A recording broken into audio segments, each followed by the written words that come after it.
Olá pessoal, começando mais um vídeo aqui no canal Organize do Meu Jeito.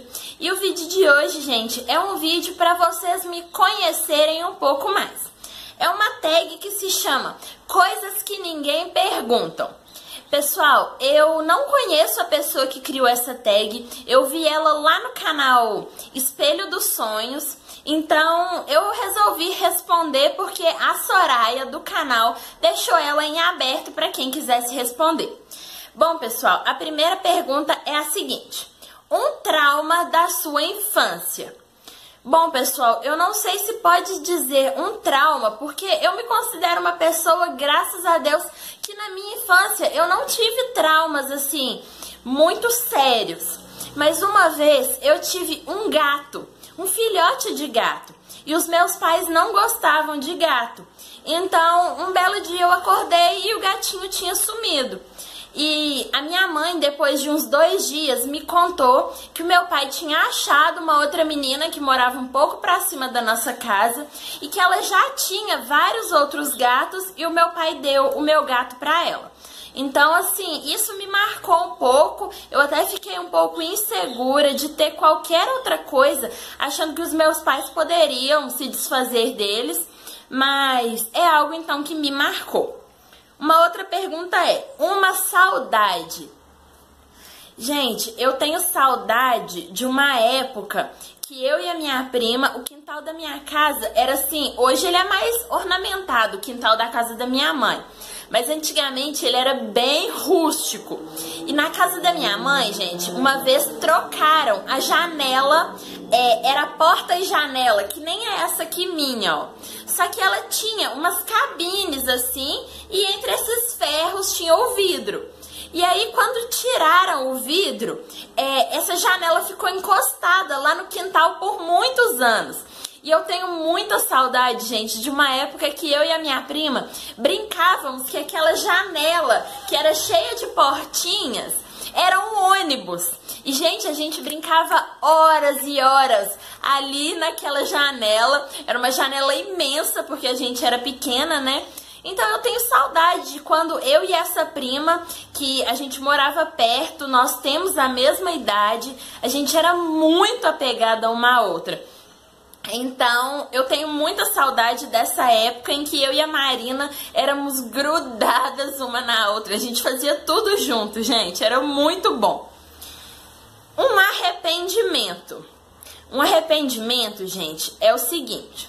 Os meus pais eu sempre estudei em escola particular. Os meus irmãos não tiveram esse privilégio porque eu sou 12 anos mais nova que o meu irmão caçula. Vamos dizer, antes de mim vem o Felipe, eu sou a caçula. Mas eu tenho a Daniela, que é a minha irmã mais velha, aí vem o Fred, o Felipe e eu. Então, 12 anos depois que a minha mãe teve o Felipe, eu nasci. Então eu tive o privilégio da minha família ter mais condições e poder me matricular numa escola particular. Porém, pessoal, quando eu cheguei no primeiro ano do ensino médio, as coisas apertaram um pouco lá em casa, porque a gente reformou a casa toda e a minha mãe sentou e conversou comigo: Bruna, não dá mais para você estudar no colégio. Então nós vamos te passar para a rede municipal. Gente, aquilo pra mim, o céu desabou na minha cabeça. E eu fiquei muito frustrada com a minha mãe, muito mesmo, sabe? Assim, dei uma de menina mimada, coisa que eu nunca fui.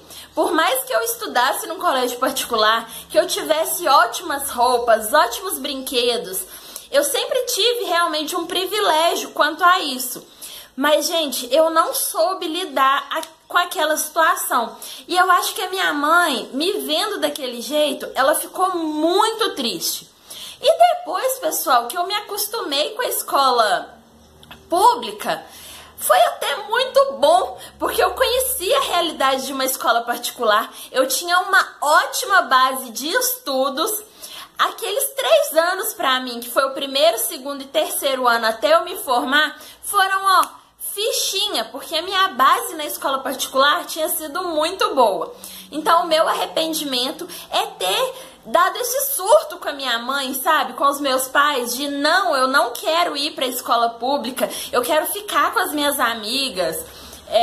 Eu não vou sobreviver à escola pública. E, gente, eu me arrependo muito disso, porque a escola pública foi muito bom pra mim. Eu conheci as duas realidades e me fez bem quanto aos estudos. Eu não acho que eu seria hoje uma pessoa melhor se eu tivesse continuado na escola particular. Uma decepção. Gente, como eu disse pra vocês, eu não tive uma infância, nem uma adolescência, assim, muito conturbada. Foi até muito tranquilo. Os meus pais sempre confiaram muito em mim, então eu saía com as minhas amigas, a gente voltava tarde. A nossa confiança ali na minha casa sempre foi muito boa. Porém, gente, um dia, sempre lá em casa, era muito a minha mãe que deixava a gente fazer as coisas. Aí um dia, eu pedi a minha mãe pra sair, ela deixou, eu pedi a grana pro meu pai, ele me deu, mas ele nem perguntou muito pra que era não. E aí eu fui pra uma festa numa outra cidade, e quando eu cheguei, pessoal, já era outro dia. E a minha mãe sabia que a gente ia voltar numa van e tudo mais, mas o meu pai não sabia que eu ia voltar só no outro dia. E quando eu abri o portão de casa, eu dei de cara com meu pai. E ele olhou pra mim: "Você tá chegando agora?" E você não é moça de fazer isso, de sair num dia e voltar no outro. Então, assim, eu fiquei decepcionada pelo meu pai. Não saber, sabe? Não confiar em mim nesse quesito, e de achar também que eu podia estar fazendo qualquer outra coisa, sendo que eu só tinha ido num show que começou muito tarde e a van, o combinado era deixar a gente no outro dia em casa. Então, assim, eu acho que o meu pai ficou decepcionado comigo e eu fiquei decepcionada com ele pelaquela repreensão. Mas eu entendo totalmente, gente. Se eu no lugar do meu pai, na verdade eu até perguntaria mais as coisas pro meu filho. Eu acho que, como sempre ele confiou muito na minha mãe, a respeito da minha educação, a respeito de onde eu ia, com quem eu ia, como eu voltaria, eu acho que eu entendo ele perfeitamente. Um medo. Gente, eu confesso pra vocês, o meu maior medo é um bicho. É aquele calango, aquele lagarto preto, marrom, cinza, bege, aquelas lagartixas brancas, transparentes. Gente, eu tenho um pavor daqui. Pode ser desse tamanho, pode ser desse tamanho. Eu tenho um pavor daquilo fora do comum. Inclusive, tem uma foto no meu Instagram de um dia que um calango desse tamanho apareceu dentro da minha cozinha. Eu tirei uma foto e ainda postei assim: quando o seu maior medo se materializa dentro da sua cozinha. Gente, eu fechei a porta da sala que dá pra cozinha, fechei a porta de lá de fora, esperei o meu marido chegar e eu não entrei na cozinha mais. Gente, eu tenho pavor desse bicho, porque quando eu era pequena, os meus primos tinham mania de pegar esses calangos, amarrar uma linha na ponta do rabo do bichinho e eles ficavam balançando o bichinho perto de mim. Gente, eu fiquei com isso na cabeça e eu tenho pavor de calango, de lagartixa, todo esse tipo de bicho. Gente, a próxima pergunta é: um dia difícil. Gente, a gente já teve vários dias difíceis na nossa vida, né? Mas um dia muito difícil pra mim foi quando um tio meu morreu. A família da minha mãe é muito unida, gente, os irmãos, sabe? A minha avó teve 11 filhos, então os que já morreram, eu ainda não tinha nascido. Mas esse que morreu recentemente, eu era muito apegada a ele. Era o meu tio Paulinho. E ele era muito apegado à minha mãe. Então a gente tinha uma relação muito boa. Então o dia que ele morreu, gente, eu acho até difícil falar. O dia que ele morreu, eu fiquei pensando assim: nossa, eu ainda tenho tantos tios. Eu vou ter que passar por isso com cada tio que eu tenho. sabe? Foi assim, foi um dia terrível. Parecia que aquele dia não ia terminar nunca. Esse tio é tão querido pra gente até hoje. Gente, eu não consigo falar dele sem chorar. É impossível. Ele era um tio assim, eu já sou muito alta, né? Lá em casa todo mundo é muito alto. Mas ele era o mais alto de todos. Quando a gente pedia a benção pra ele, a mão dele, gente, cobria toda assim, ó, a mão da gente. Então, assim, são certas coisas que a gente de repente perdeu. Então, nesse dia que eu vi os meus outros tios super mal, que eu vi a minha mãe do jeito que ela ficou, a minha avó, que já é uma mulher de idade, nem no velório a gente quis que ela fosse. Então foi um dia realmente muito difícil e que eu quero que o próximo que for pra junto de Deus, eu quero que assim demore muito, porque eu sinto um carinho pelos meus tios imensos e eu não quero passar por isso de novo tão cedo. A próxima pergunta é: um obstáculo. Um obstáculo, pessoal, é um que eu ainda não superei, que é aprender a dirigir. Eu confesso pra vocês, gente, que se eu sentar num carro, eu sei dirigir, porque o meu marido já me ensinou.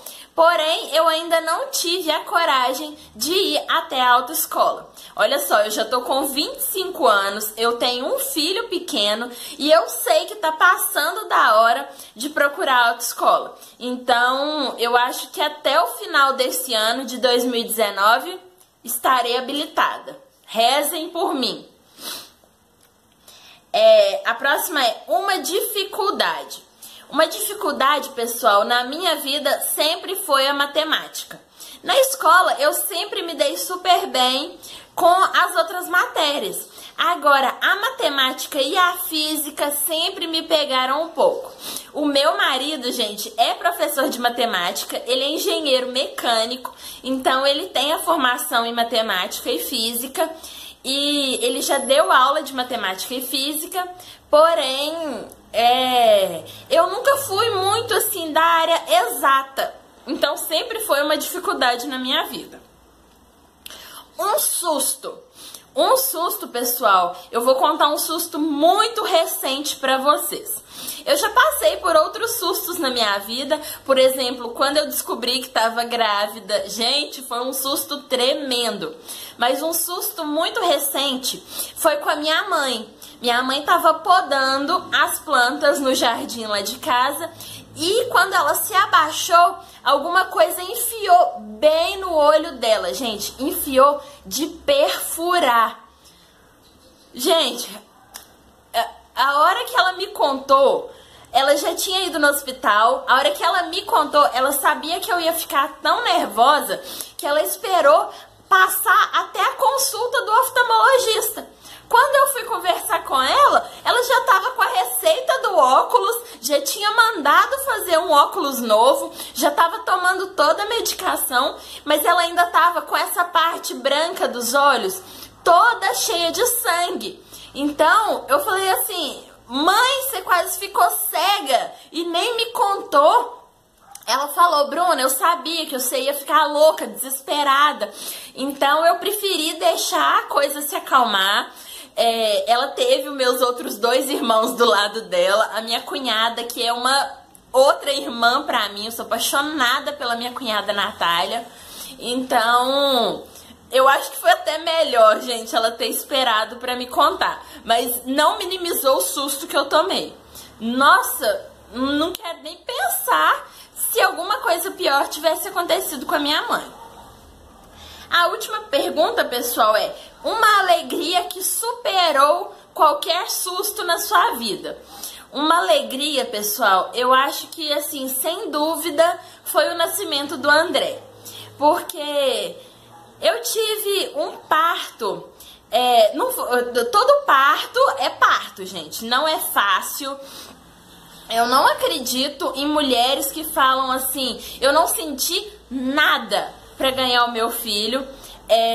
Eu comecei a sentir contrações 10 horas da noite e fui ganhar o meu filho 2 horas da manhã. Foi muito rápido, foi muito doloroso. eu já tinha eu tinha contrações bem fortes, mas eu fui colocada na ocitocina, então doeu muito. Mas quando o André nasceu, gente, foi um alívio tão imenso e uma alegria que tomou conta do meu corpo. Eu não sabia pra onde eu olhava, eu queria ele, eu queria ver meu marido. Então foi uma alegria que superou qualquer susto na minha vida. Espero que vocês tenham gostado desse vídeo, que tenham podido, né, conhecer de mim um pouco mais. Um grande beijo, até mais!